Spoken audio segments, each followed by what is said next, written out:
ఒక్క మాట ఒక్కటంటే ఒకటి నిజం. విన్నవా ఇప్పటికి ఆ నోటి నుంచి ఒక మంచి మాట? రైతులు మీరు నిర్ణయించాలి, ఆయన అడిగిన శిక్షలన్నీ ఎవడికి వెయ్యాలి, ఎట్లా వెయ్యాలి.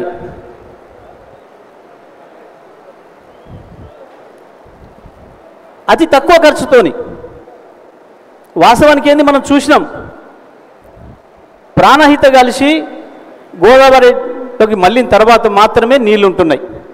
సంవత్సరానికి 10 నెలలు నీళ్ళు ఎత్తో చక్క నుంచి.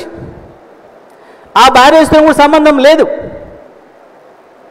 ఆ బ్యారేజ్తో, మేడిగడ్డ బ్యారేజ్తో సంబంధం లేకుండానే ఇవాళ కన్నెపల్లి పంప్ హౌస్ నుంచి నీళ్ళు ఎత్తొచ్చు. నేను మళ్ళొక్కసారి చెప్తున్నా, సూర్యాపేట రైతుల సమక్షంలో చెప్తున్నా, కేసీఆర్ చేతికి ప్రాజెక్ట్ని అప్పచెప్పు, 4వ రోజు నీళ్ళు తీసుకొచ్చి మా రావి చెరువును నింపుతా, మా చిన్న సిద్ధరం తండకిస్తా. ఇవ్వలేకపోతే నేను ఎమ్మెల్యే పదవికి రాజీనామా చేసిపోతా. నిన్ను ఊరేసుకోమని అడుగుతలేను, నిన్ను ఊరేసుకోమని అడిగాను. నిన్ను చెప్పు